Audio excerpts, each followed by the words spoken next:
Então, como diz o nosso bispo Tito, né, continuando nessa esteira desta série de mensagens falando sobre a graça, hoje é a quarta mensagem. Qual é o título dessa série, irmãos? Caminhos da Graça. Caminhos da Graça. Nós vamos entrar na epístola, irmãos, que é conhecido como o Tratado Teológico de Paulo, Romanos. Vamos ler um texto agora de Romanos. Vamos lá, Romanos capítulo 5. Vamos refletir um pouco nessa manhã sobre a graça de Deus. O que Paulo ensina sobre graça? Romanos capítulo 5, versículo 20. Através dessa epístola de Romanos, Martim Lutero se converteu. Através dessa epístola de Romanos, Agostinho também teve um encontro com o Senhor, se converteu.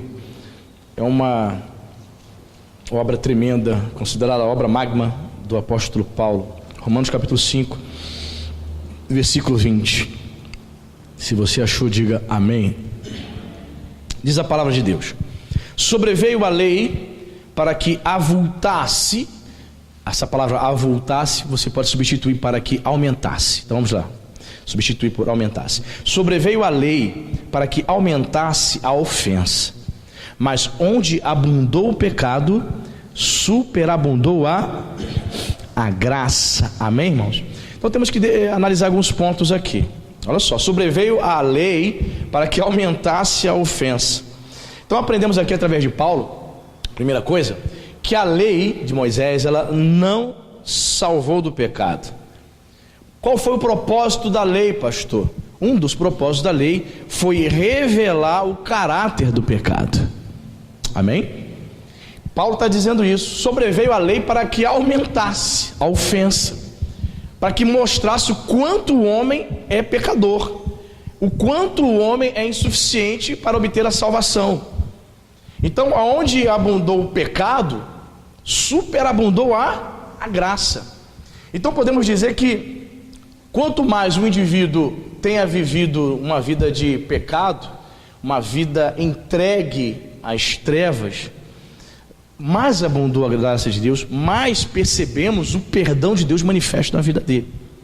Irmãos, imagina, eu me converti com 15 anos. Qual o testemunho que eu posso dar? O meu testemunho, eu soltava ventilador na frente, pipa na frente do ventilador. Eu jogava bola de gude. Eu nunca usei drogas, irmãos. Eu não fui bandido. Eu não era gay. Então eu vou dar um testemunho e vou dizer assim, me converti com 15 anos. Eu não tive tempo, graças a Deus o Senhor me resgatou antes, amém? De viver uma vida onde o pecado abundou. Isso não significa que eu não era pecador. Era pecador, só que eu não havia me entregado totalmente ao mundão aí. Mas imagine você, uma pessoa entregue, por exemplo, ao satanismo. Uma pessoa, por exemplo, sacerdote de Satanás, trabalhando com magia negra, fazendo trabalho de feitiçaria para matar pessoas servindo a Satanás 30, 40 anos, e uma pessoa dessa venha se converter. Meu Deus do céu.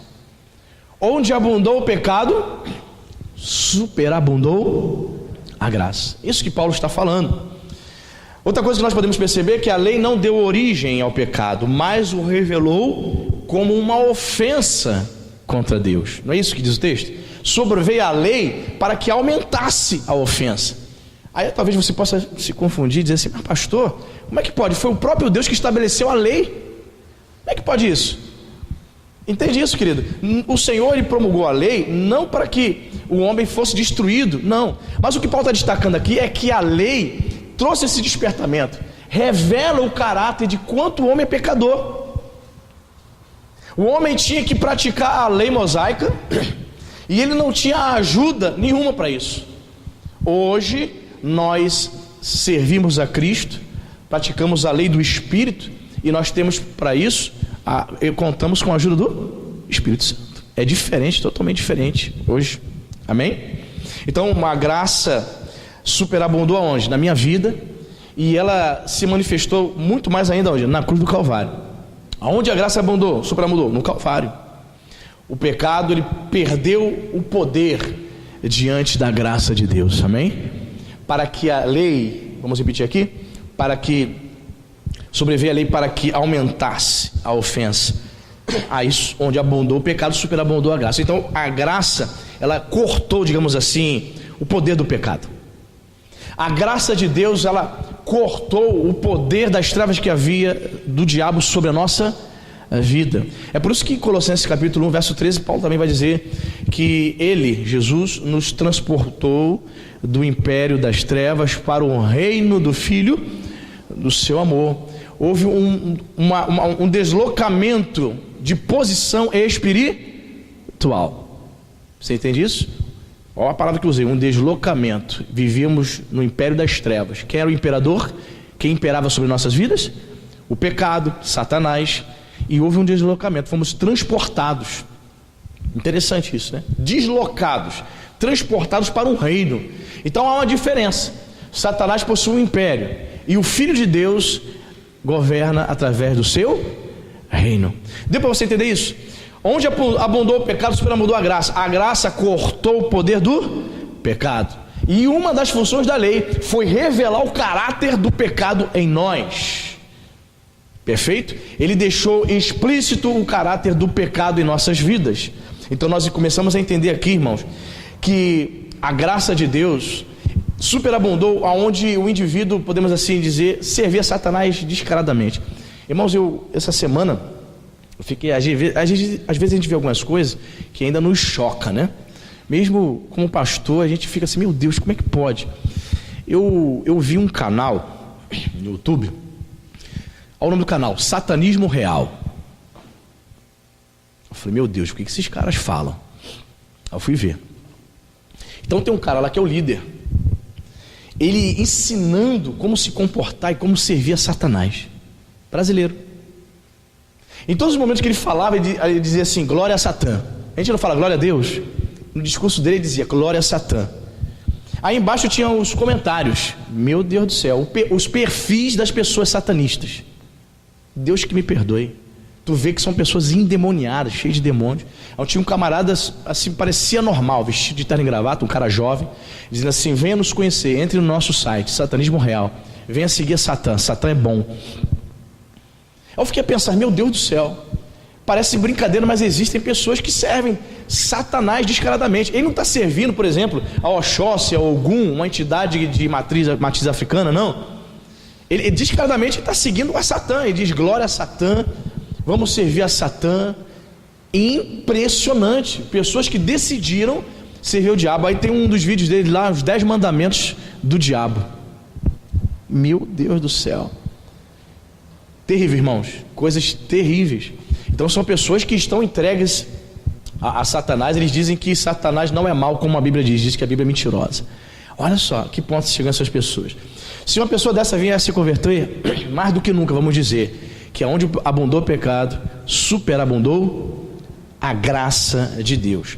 Aí Paulo ensinava isso, certo? Aonde abundou o pecado, superabundou a graça? Ele não ensinava isso? Aí, versículo 21, o versículo, capítulo 6, aliás, capítulo 6, versículo 1, olha só o que Paulo fala. Que diremos, pois? Permaneceremos no pecado para que seja a graça mais abundante? De modo nenhum. Como viveremos ainda no pecado, nós, os que para ele morremos? Olha só, Paulo estava ensinando isso, ó. Aonde abundou o pecado, a graça de Deus superabundou. Então havia algumas pessoas já que interpretaram mal a palavra de Paulo. O que estavam dizendo? Aonde tinha o pecado superabundou a graça, então eu quero mais dessa graça, então eu vou continuar pecando, mas eles interpretaram tudo errado. Aí ele vai dizer, que diremos, pois, permaneceremos no pecado para que seja a graça mais abundante? Eu vou pecar mais para que essa graça se mostre mais na minha vida? Aí ele vai dizer, de modo nenhum, não inverta, não distorça as minhas palavras. Os estudiosos dizem que essas pessoas eram os antinomianos. O que seriam esses antinomianos? São pessoas que congregam em igrejas e que odeiam regras e normas e leis. Eles não queriam obedecer essas regras, certo? Então eles queriam viver uma vida libertina dentro da casa do Senhor. Então Paulo vai chamar a atenção deles. Não, vocês estão com o pensamento errado. Vocês não vão receber mais graça se vocês permanecerem no pecado, se vocês pecarem mais. De modo nenhum. É como se ele estivesse dizendo assim, um linguajar de hoje, Deus me livre. Aí ele vai explicar, de modo nenhum. Aí ele pergunta, uma pergunta retórica: como viveremos ainda no pecado? Nós, os que para ele morremos. Certo? O pecado, Paulo está dizendo aqui, o pecado, queridos, não pode mais nos controlar. Se tivermos um encontro real e verdadeiro com Ele, se a graça de Deus abundou na nossa vida, justamente por conta disso, é que nós não vamos mais ser controlados pelo pecado. Podemos entender o seguinte aqui, que nós que morremos para o pecado, amém? Eles confundiram, digamos assim, a justificação por meio da fé em Cristo com o estilo de vida imoral, né? Eles confundiram totalmente as bolas, o ensino de Paulo. Paulo não estava ensinando que as pessoas deveriam continuar pecando para que tivesse mais da graça de Deus. Pelo contrário, justamente porque você experimentou a graça, que você tem que viver uma vida piedosa, longe do pecado. Olha, eu vejo muitas pessoas assim, muitas pessoas fazendo esse tipo de declaração: ah, Deus é bom, ah, Deus é perdoador. E justamente se afiando a esses atributos de Deus, elas vão vivendo uma vida de qualquer maneira. Elas vão vivendo uma vida sem temor, justamente confiando nessa graça. Só que a partir do momento que você se utiliza da graça para viver no pecado, para fazer as coisas erradas, você automaticamente está anulando a graça. Quando você se aproveita dessa graça para continuar no erro, dizendo: ah, Deus sabe, Deus conhece as minhas fraquezas, aí você não luta contra o pecado, você simplesmente está anulando a graça de Deus. Você não entendeu o que é graça.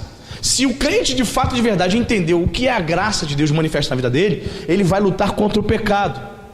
Ele vai procurar ser guiado pelo Espírito Santo de Deus, amém, querido? Entende isso? Então Paulo é enfático aqui. Paulo dá uma chamada de atenção: de modo nenhum. Como vamos viver ainda no pecado? Não tem lógica. Se vocês foram transformados pelo Espírito Santo de Deus, se vocês tiverem a experiência do novo nascimento, de modo nenhum vocês vão continuar sendo escravos do pecado. Então Paulo está nos ensinando aqui, irmãos, que nós não podemos mais nos entregar ao controle, ao governo do pecado. Por quê?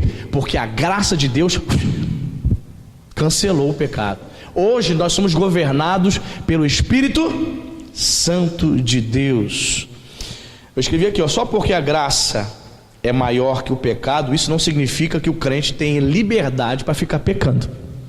Escrevendo aos Gálatas, Paulo vai dizer isso, né? Não abuseis da liberdade. Somos livres, amém, irmãos? Você entende isso? Nós somos livres, fomos livres do pecado. Nós não fomos livres para pecar. Você está entendendo, querido? Fomos livres, somos livres em Cristo do pecado, não livres para pecar. É por isso que Paulo vai dizer: não abusem da liberdade que há em Cristo Jesus. Os irmãos lá da Galácia também estavam confundindo o ensinamento de Paulo. E eu fico a pensar, irmão, como devia ser difícil para Paulo, né? Corrigir as distorções doutrinárias da igreja. Ele muitas vezes ele fundava a igreja, ia para outro lugar para abrir outras igrejas, e ele ficava só se correspondendo com a igreja por meio de cartas, e as cartas demoravam para chegar até a igreja, e da igreja para chegar até ele meses. Como devia ser difícil pastorear assim, irmão. Mas ele conseguiu, amém? Ele conseguiu ensinar essas coisas. E muitas vezes chegava até o ouvido dele: ó, Paulo, o pessoal está distorcendo as coisas lá, Paulo. O pessoal está se entregando à promiscuidade. Quem era gay voltou a ser gay. Quem tinha mulher na rua que era adúltero, quem tinha homem na rua voltou a adulterar. Porque estão dizendo que, já que você ensina que quanto mais pecado, maior graça, então estão se entregando. Paulo: não, de modo nenhum, estão entendendo errado. Por conta desta graça é que eu não vou mais ser controlado pelo pecado. Amém, igreja? Temos que lutar contra ele, em nome de Jesus. O versículo 21 do capítulo 5, voltando um pouco aí em cima, vai nos trazer também um pouco mais de ensino. Aí ele fala assim, versículo 21 do capítulo 5: a fim de que, como o pecado reinou pela morte, assim também reinasse a graça pela justiça, repita comigo, para a vida eterna, mediante Jesus Cristo, nosso Senhor. Olha só, querido, a graça reina pela justiça, ou seja, por causa de Jesus, a graça deve reinar nas nossas vidas, amém? Paulo está fazendo aqui um paralelo. Olha, da mesma maneira que o pecado outrora reinou na vida do crente. O que é reinar? É governar, é dirigir, é conduzir a vida do crente. A graça de Deus, pela justiça, pelo que Jesus fez na cruz, a graça hoje precisa reinar em nós. A graça reinar no crente. Isso você pode imaginar muitas coisas. Como é que a graça de Deus reina na minha vida? A graça de Deus reina na minha vida quando eu percebo que eu estou sendo guiado pelo Espírito Santo de Deus. Como é que a graça de Deus está reinando na minha vida? Quando eu percebo que o meu fruto, os frutos que eu estou dando, as obras da minha vida, são obras que testificam que de fato a graça, o Espírito Santo está governando a minha vida. Quando é que eu percebo que uma pessoa, na vida dela, a graça não reina? Como é que eu percebo isso? É quando você percebe os frutos dela. Os frutos não são de uma pessoa convertida. Irmãos, assim, onde eu percebo o termômetro para mim perceber como os crentes no Brasil estão tão mal, estão tão distantes de Deus, tão superficiais, tão confusos doutrinariamente, geralmente são nas redes sociais. Você vê alguma postagem polêmica, onde tem lá 100, 150 comentários dos crentes, é um comentário mais pífio do que o outro, é um comentário mais falacioso, um monte de teólogo não, achólogo, né?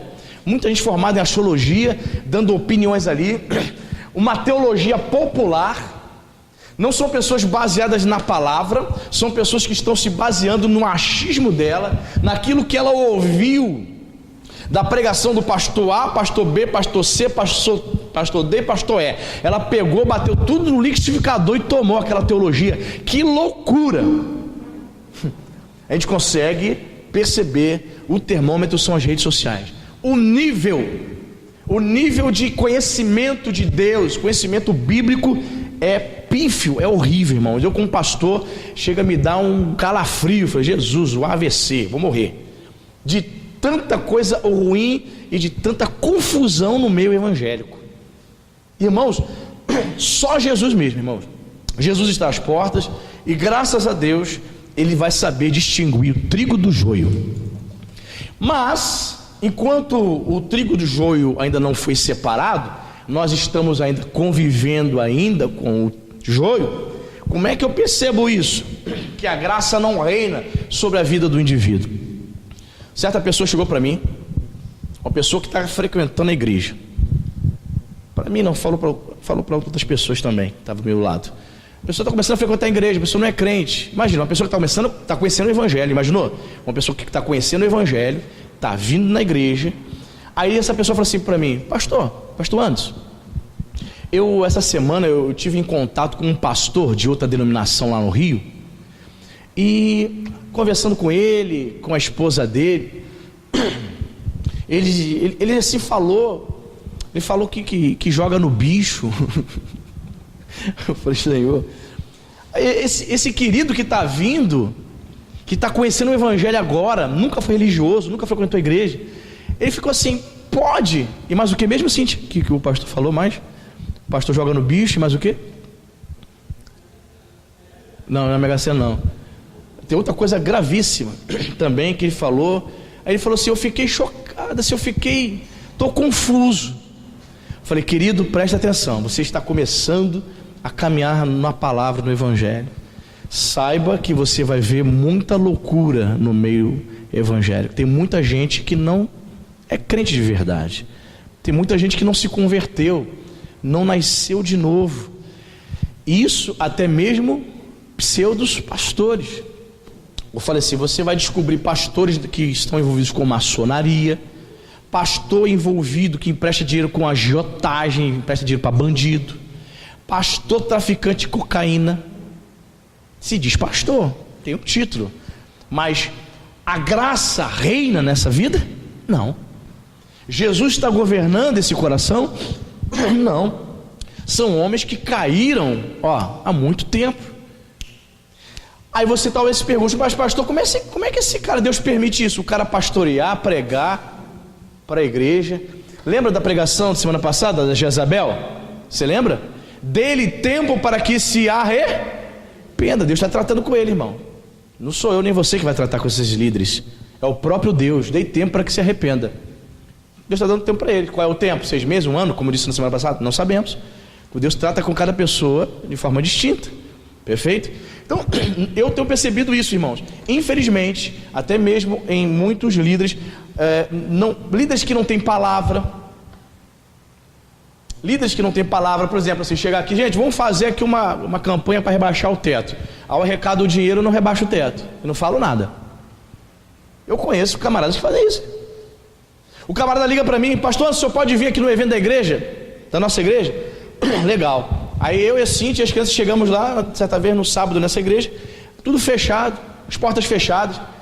Aí estava lá um anúncio, foi cancelado. Mas o pastor que foi, não avisaram para o pastor não? Falei, Cintia, como é que é isso? As pessoas sem responsabilidade, sem compromisso no reino de Deus. Ontem, você percebeu? Cintia, eu falei, Cintia, falei, Diácono José, coloca no grupo dos homens, Cintia no grupo das mulheres, no grupo dos jovens, põe no Facebook, não vai haver o festival de pizza, para que todos tenham conhecimento que, né, foi cancelado. Se eu não falo nada, tem pastor que é louco, não fala nada, aí chega todo mundo aqui, não vai ter nada não? Não, o pastor cancelou, mas não falaram nada. Tem pastores assim, talvez para você, pastor, não é nada, é só um esquecimento. Não, querido, isso faz com que o indivíduo perder a credibilidade. Ninguém acredita mais. Eu falei, Cíntia, pode se chamar de pastor, pastorei a igreja, mas me chamar para evento, não vou mais. Não sou palhaço. É o mínimo que você tem que dizer. Pastor Anderson, foi cancelado o evento. Não tem não, tá? Cheguei lá, portas fechadas, só um bilhetinho, não tem nada hoje aqui não. Mas e o pastor que foi? Você entende, querido? Não vou, querido. Eu tenho um pavor disso. As obras testificam se o indivíduo possui a graça de Deus, se a graça de Deus reina na vida dele ou não. Você está entendendo, irmão? As obras vão testificar se a graça está reinando na tua vida ou se é o pecado, se é a tua vida onde o teu eu dominava no passado. Porque é assim, irmãos, quando eu falo de pecado, muitas pessoas remetem ao pecado sexual, não é isso? Não é só isso não, querido.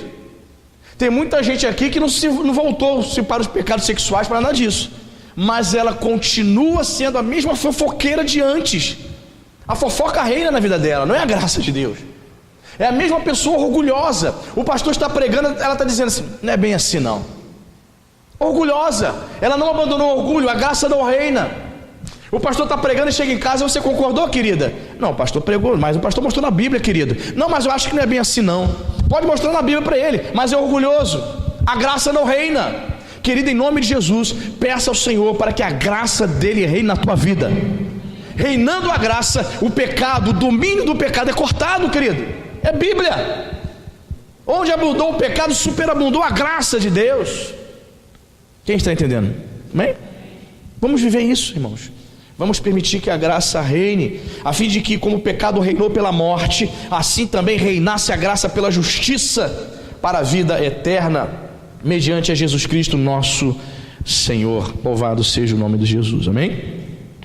Mais um texto aqui, vamos dar um salto aí, vamos para 1 Coríntios, 1 Coríntios capítulo 15.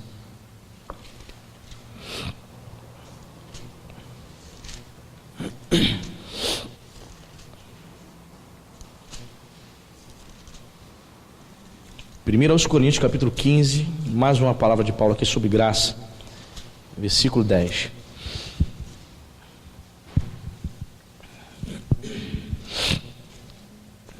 Você achou? Olha que interessante, irmãos.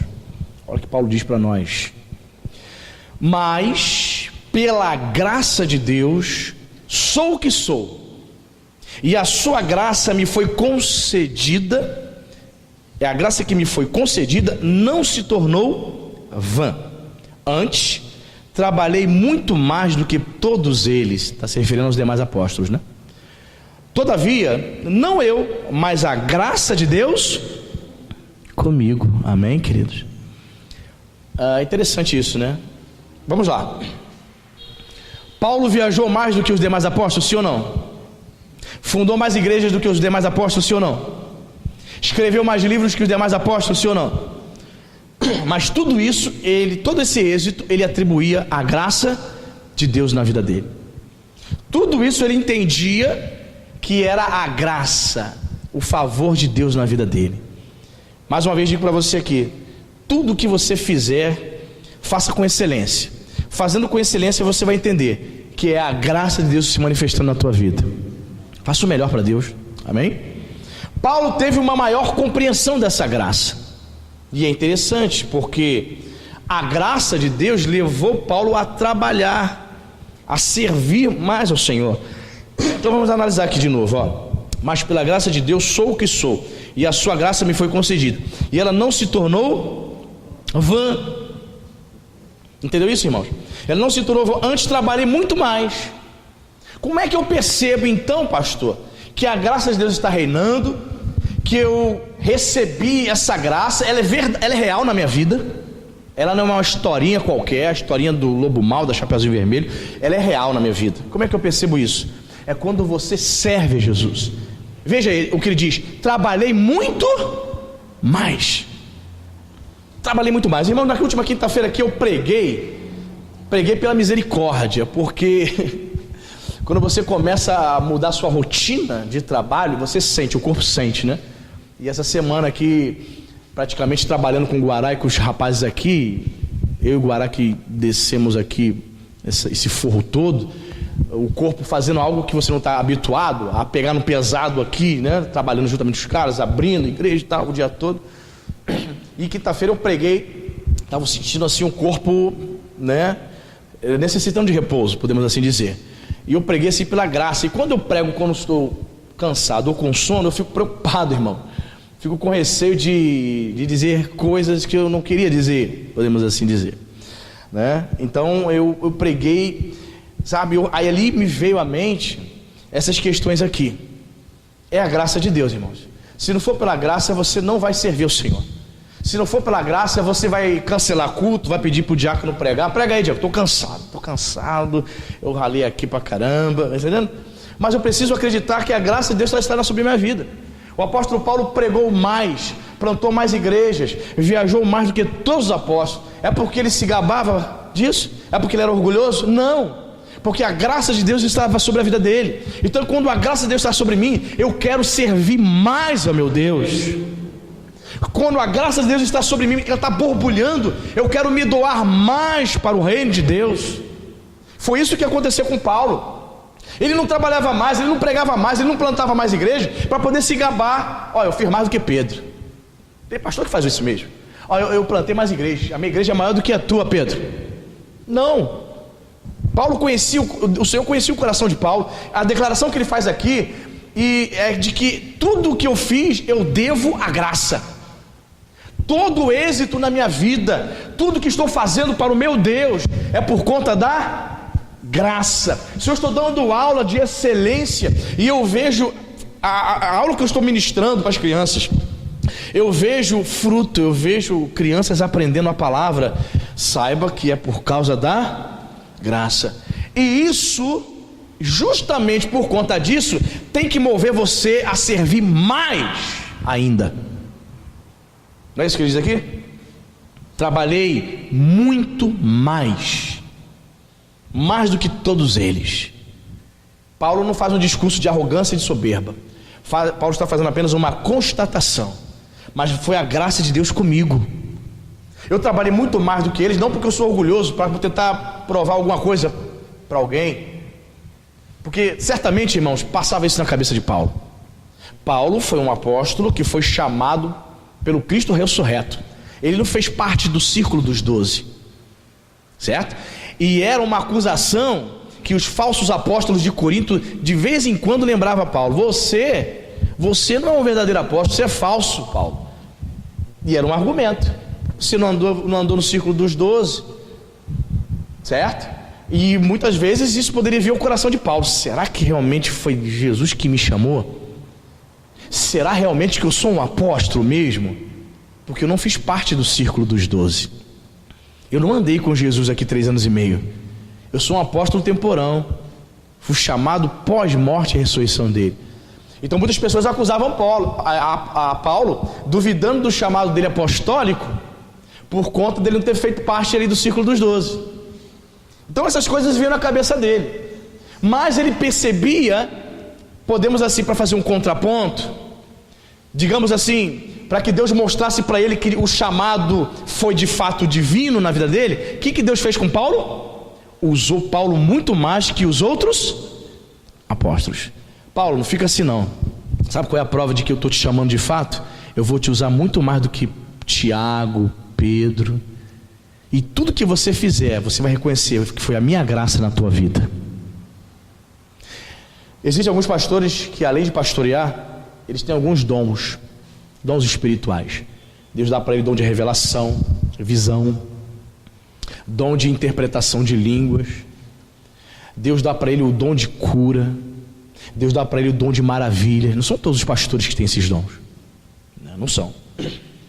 E infelizmente, alguns desses homens, ao receber esses dons, estão distorcendo a palavra de Deus, distorcendo esse dom que ele recebeu. Existe um pastor aí no Rio de Janeiro que, se Deus usou ele com dom de visão, dom de profecia, dom de revelação, hoje ele já está perdido, porque ele é um camarada até muito famoso nas redes sociais, né? Ele é um camarada que ele chama à frente assim, olha, ele fala assim para a igreja lotada: ó pessoal, Deus vai me dar uma revelação aqui para 4 pessoas.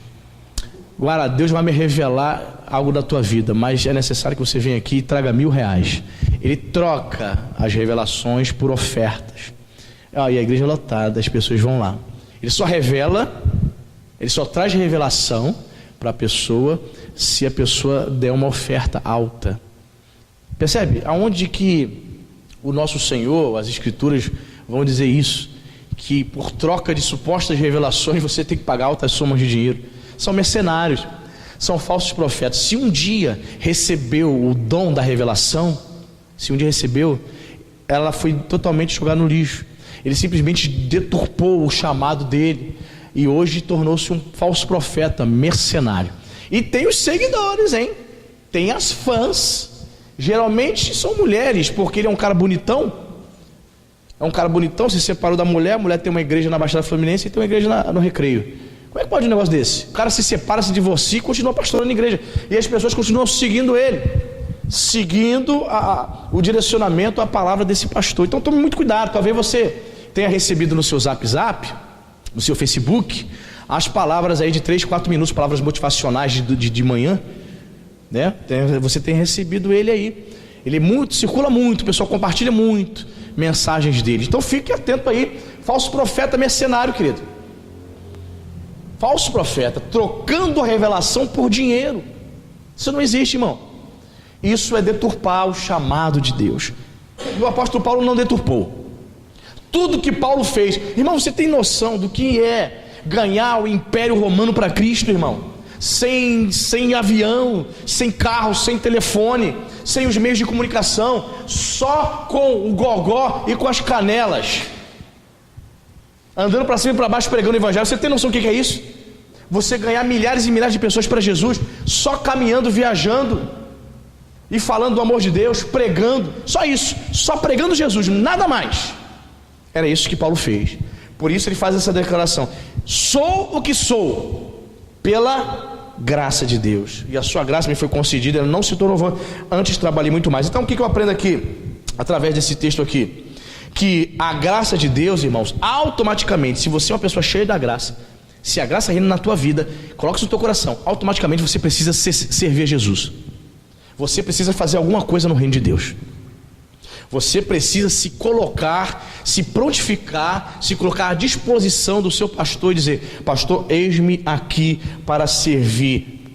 Estou cheio da graça, a graça reina na minha vida, então eu quero servir mais e mais ao meu Senhor. Amém, queridos? A graça, escrevi o seguinte, está mais aqui: a graça não nos leva à passividade, pelo contrário, nos motiva mais a trabalhar para Jesus. Guardou isso no coração? Se você é uma pessoa cheia da graça, essa graça não te leva a ser uma pessoa passiva, inerte, não frutifica. Pelo contrário, você vai ficar agitado, desejoso de servir no reino de Deus. Alguma coisa você sabe fazer em prol do reino, para a edificação do reino. Amém, irmão? coloca isso no teu coração. Como é que eu sei que eu estou cheio da graça, pastor? Como é que eu sei que a graça está reinando na minha vida? Quando eu desejo trabalhar. E detalhe, você vai fazer muito mais. Não é para poder concorrer com o irmão, para mostrar para o irmão, ó, estou fazendo mais que você. Eu estou cantando mais, eu estou tocando mais, eu estou dando mais aula do que o irmão fulano. Não é para você se gabar, se vangloriar, não.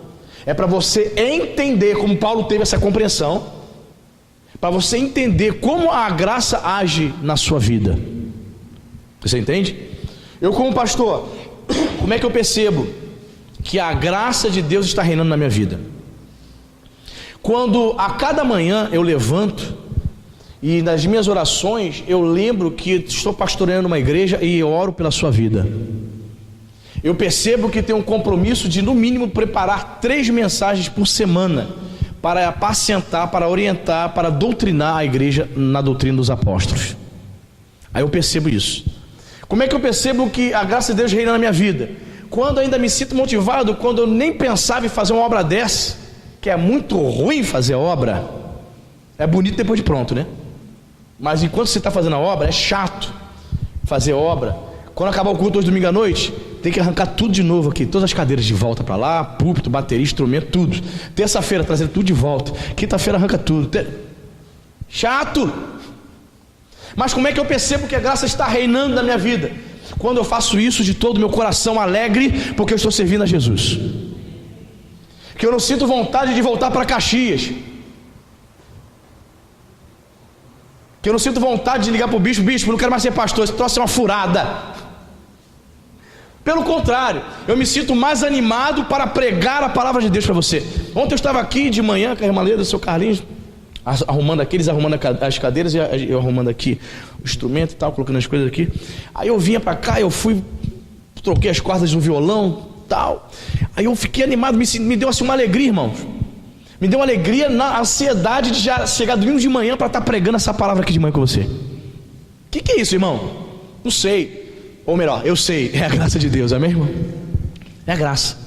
Quando você se sente alegre, como é que você percebe que a graça de Deus está reinando na tua vida? Quando chega domingo de manhã, você acorda e diz graças a Deus. Olha o sol, a chuva parou. Você começa a passar a tua roupa. Vou para a casa do meu Deus para dizer que Ele é Senhor, para dizer que Ele reina, amém, querido? Você sente essa alegria, irmão? Teu coração está limpo, teu coração está puro, teu coração está alegre por servir ao Senhor. E você reconhece como Paulo que tudo isso acontece por causa da graça. Sou o que sou por causa da graça. Trabalhei muito mais do que todos eles, plantei muito mais igrejas, preguei muito mais. Irmãos, eu prego aqui 3, 4 vezes por semana, né? 4 quando tem que pregar para casais, 4 vezes quando tem que pregar para jovens, né? Mas a média é 3 vezes por semana. Eu já estava calculando mais ou menos quantas vezes já preguei, irmãos, nesses quase 9 anos com o pastor. Estava fazendo os cálculos. Já calculei, já preguei mais de 1.200 vezes. Estava calculando. Só que você sabia, por exemplo, que John Wesley, que foi um pregador ao ar livre, pregador inglês, o pai do metodismo, praticamente ele pregava todo dia, irmãos. Todo dia. E havia dias que ele pregava 2, 3 vezes para congregações diferentes.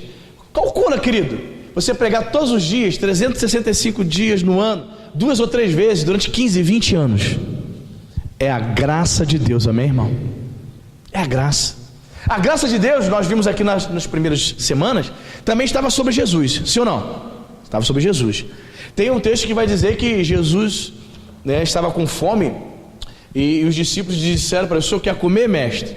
Aí ele vai dizer o seguinte: a minha comida e a minha bebida consiste em fazer a vontade do meu Pai. Como é que pode? Jesus começava a curar, começava a ensinar de manhã, já era 5, 6 horas da noite, não havia almoçado, não havia tomado café. A lógica qual é? Vou parar para comer. Os discípulos perceberam, tentaram ser gente fina, tentaram ser boa gente, tentaram ajudar. Quer que a gente traga uma comidinha, mestre? Um lanchinho, um jantar, sei lá, almoço ou não almoçou? E ele vai dizer: olha, deixa eu continuar aqui, porque a minha comida, a minha bebida consiste em fazer a vontade do meu Pai. Enquanto eu estiver no centro da vontade de Deus, eu serei sustentado por Ele.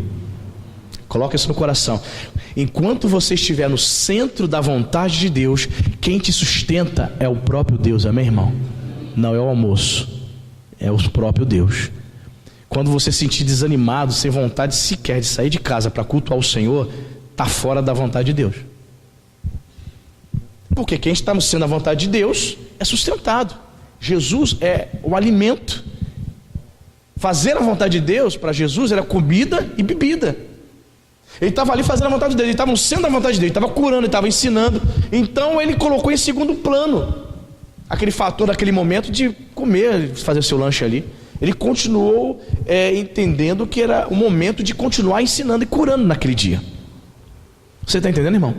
Quando você fica desanimado ao ponto de desistir, talvez seja porque você esteja saindo da vontade de Deus. Então, percebemos aqui que o apóstolo Paulo era um homem cheio da graça, e essa graça o conduzia, o levava a Paulo a fazer o que? Muito mais, a trabalhar muito mais. Ele não diminuía, ele não pedia tempo para o pastor: pastor, dá um tempo aí, eu estou cansadão, resolver os problemas na minha vida. Pelo contrário, ele continuava a servir o Senhor. Graças a Deus, irmãos, já sou crente desde os 15 anos de idade, quase 30 anos. Nunca cheguei para o meu pastor para dizer assim: Bispo Valnei, um tempo aí eu estou cheio de problema, vou cuidar da minha vida, não quero mais fazer nada aqui. Nunca. Pelo contrário, eu entendia que quanto mais eu servisse ao Senhor, mais a graça de Deus ia me sustentando, me manifestando. Eu queria continuar fazendo a vontade de Deus. Se eu parasse, irmãos, talvez hoje eu não estivesse aqui. Se eu tivesse pedindo tempo ao meu pastor por causa dos problemas, sair do Ministério do Louvor, sair da área de ensino lá em Parque Lafayette, talvez hoje eu não estaria aqui pregando para você nessa manhã. Os problemas teriam me engolido. Mas quando você serve a Deus, a graça te sustenta. Amém, queridos? E o último texto aqui para a gente refletir está em 2 Coríntios 6:1.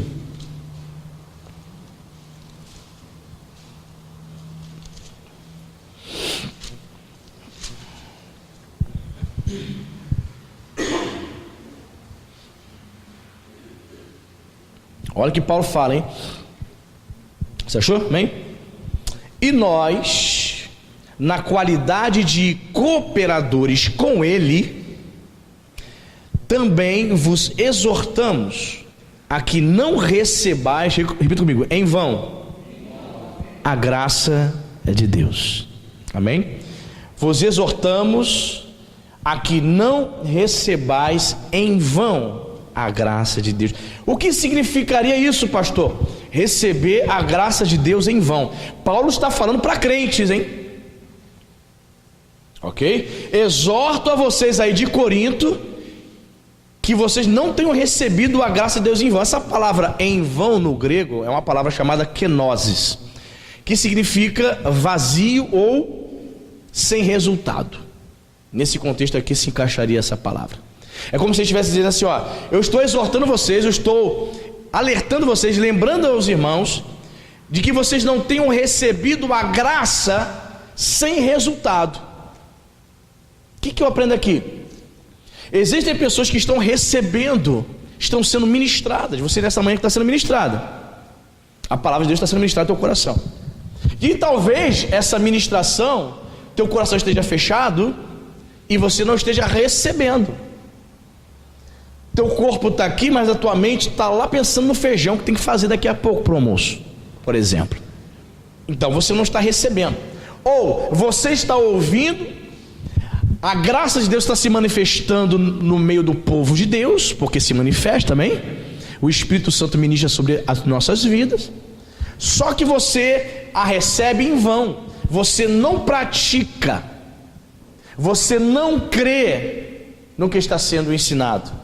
Então, veja bem, é possível que você esteja recebendo a graça sem nenhum resultado, sem nenhum fruto, em vão. Olha a exortação de Paulo. É possível que os crentes estejam sendo ministrados, recebendo a graça de Deus, e essa graça não está produzindo fruto em você. Por quê? A culpa é do Espírito Santo? A culpa é do pastor? A culpa é da igreja? Não, é tua. Porque você não assume, não absorve, não a toma como verdade para a tua vida a mensagem do Evangelho, a mensagem da graça de Deus. Então você começa a perceber pessoas que se perdem. Porque, irmãos, mais importante do que começar bem é terminar bem a tua jornada cristã. Tem gente que começou muito bem, mas já se perdeu. Tem muita gente que começou bem, com o coração aberto, mas infelizmente já se perderam no meio do caminho. Então, querido, como é que está a sua vida? Você recebeu bem o Evangelho, só que talvez com o passar dos anos, a graça tenha se tornado vã. Por quê? Porque você está ignorando os princípios que o Espírito Santo está ministrando no teu coração. Você está ignorando tudo aquilo que o Espírito Santo está falando contigo. O Espírito Santo não fala somente aqui na pregação não, irmão. Você vai para casa e está dirigindo, o Espírito Santo está falando contigo, amém, irmão? De manhã você acorda, está ali preparando o teu café. Você gosta de fazer café com aquele coador de pano? Não? Ou é elétrica, cafeteira elétrica? Eu gosto do de pano. Aí você está lá fazendo café. Cheirinho bom do café. E ali o Espírito Santo já está ministrando o teu coração, preparando você para aquele dia, irmão. E o Espírito Santo está manifestando a graça. E muitas vezes o crente não consegue perceber isso. Não consegue. Ele não entende que o Espírito Santo está com ele, que a graça de Deus está com ele. Você entende? Muitos transformam a graça de Deus apenas numa religião ritualística, né? Vã. É aquela pessoa que vem na igreja por vir. Ela nem sabe por que vem na igreja. Ela se inscreve no módulo, aí desiste, faz 2 aulas, desiste. Ela diz assim: pastor, olha, meu irmão, se você soubesse quantas coisas eu ouço aqui, as promessas que as pessoas me fazem. Tem pessoa que chega assim: pastor, uma pessoa chegou para mim: pastor, eu vou aprender a tocar teclado aqui, pastor. Eu falei: que benção, irmã. Uma senhora, não é nem jovem. Uma senhora: eu vou aprender a tocar teclado, pastor. Eu falei: amém, aprenda mesmo, irmã, Deus vai te usar. Então, amém. Eu falei: só lembrando a irmã que a irmã tem que fazer módulo, tá? 3 meses. Tá bom. Cadê, irmão? Eu falei: meu Deus, as pessoas falam coisas. Passa até pela mente dela o desejo de servir. Mas passa bem longe. Quando ela sai daqui, tudo sai da cabeça dela. Não é o alvo da vida dela. Ela não está cheia da graça, por isso não é alvo da vida dela. Ela só falou aquilo comigo porque eu comentei aqui na pregação. Acabou o culto, foi embora. Ela esquece de tudo, esquece até que é cristã. O comportamento não condiz. A graça foi recebida em vão ou em vão. Você entende, querido? Impressionante. O povo ouvia, recebia a graça, mas não permitia que ela a influenciasse. A graça de Deus te influencia? Porque nós somos influenciados pelos artistas, pelos professores, somos influenciados por tanta gente, por políticos. Mas será que a graça nos influencia, irmão? É impressionante. Será? Não sei como é que está o seu coração em relação a isso. Mas Paulo vai dizer: também vos exortamos que não recebais em vão a graça de Deus. Paulo os exorta ao fato de não mostrarem pelo comportamento que o que eles aceitaram não teve qualquer fruto. Paulo estava exortando e dizendo para eles, lembrando a eles, de que eles haviam recebido a graça, mas o comportamento deles demonstrava outra coisa. É como aquela pessoa que diz para você: eu sou crente, mas você convive com ela, às vezes lá no trabalho, na sua família, e você vê: não é crente não. Entendeu? Como esse pastor, esse pseudo-pastor que chegou pro irmão. Teve outra coisa gravíssima que eu estou tentando lembrar aqui, que eu não lembrei, se tu me lembrar.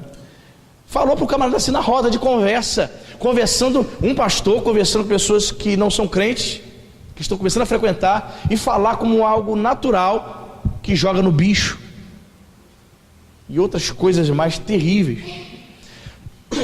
Aí vai entrar aquela palavra que eu sempre digo aqui: antigamente as pessoas tinham vergonha de pecar, elas se escondiam. Ela estava perto do pastor, ela tinha receio, tinha medo de falar alguma coisa, alguma besteira. Hoje não, mano. O pessoal está pecando assim na frente de todo mundo, perderam totalmente a vergonha, xinga a palavrão na frente do pastor. Eu falei: meu Deus, onde vamos parar, rapaz? Sabe o que acontece? O nível é daí para pior.